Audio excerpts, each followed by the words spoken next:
class and tell us on the subject of your research, democracy and democratization and good governance in Cameroon. Okay.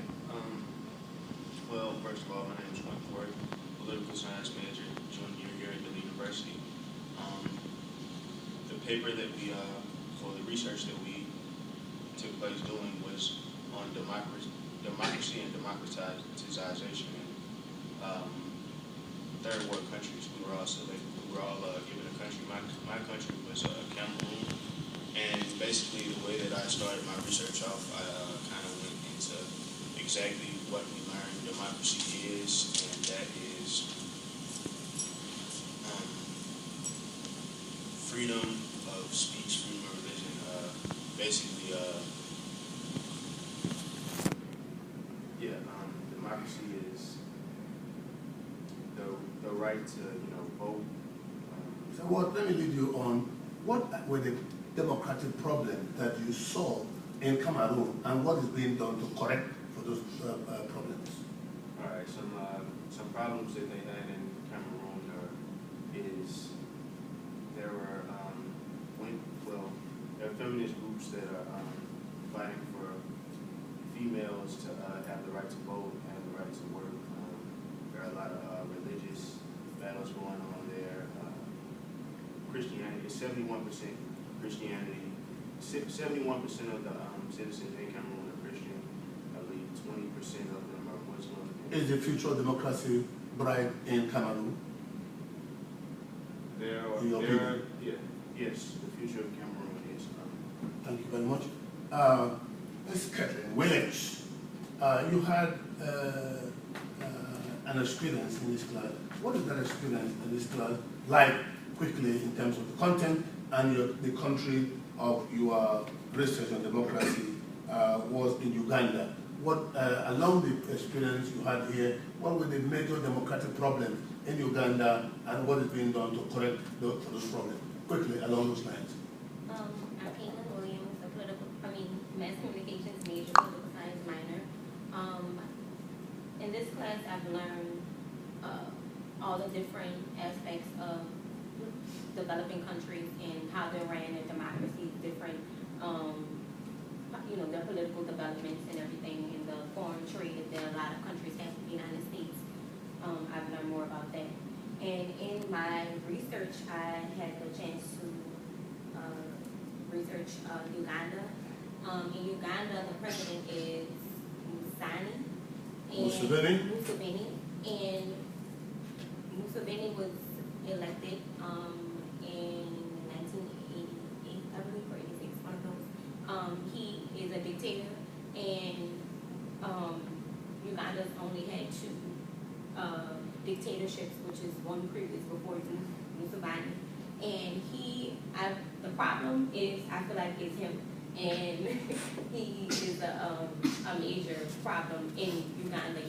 Right now, one of the problems they have going on right now is the homosexuals aren't able to, it's illegal to be a homosexual. Homosexuals, if you're found doing being homosexual, you're sentenced to death, I believe. Okay, how can this problem be corrected, please? Like I said before, the only way I see the problem being corrected is if the dictator Museveni is out of office, and he is a major problem in that country. Ladies and gentlemen, we're going to move ahead. I thought the other presenter, I don't know, he came late, and I don't want to hear it because I have a guest here, and I'll give her this 10 minutes towards the end to, But before the presenter comes, I'll just pose one or two questions to all of you. To what has been the experience so far, given what you are just doing now? What has been the experience? Anybody quickly, please, take your seat. Please, it's your turn. Yes. For me, this course, the experience has been one that's just been really enlightening, really awakening. I've really enjoyed getting to study the various countries in our society. Oftentimes, we get a really single-sided perspective of what's going on. We only know American politics, American society, American culture.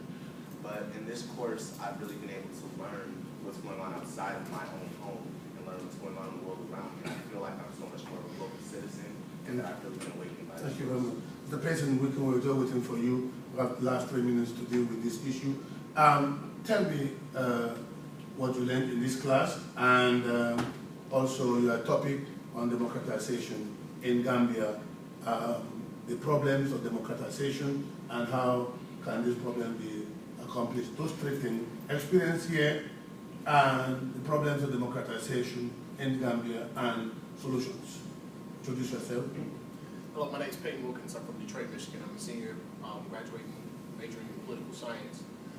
What I've learned from this class has been primarily focused on the application of theory when analyzing third world countries. We've learned a lot of the characteristics that characterize a third world country, and we've examined a lot of the solutions and a lot of the problems that are hindering third world countries from development. One of those being the underdevelopment by Europeans and capitalism and the market making and how those markets that they created crippled the economies of those third world countries.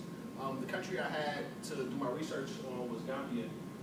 Gambia received its independence in 1965, or really 1964, as a result of some legislation that was passed through British Parliament.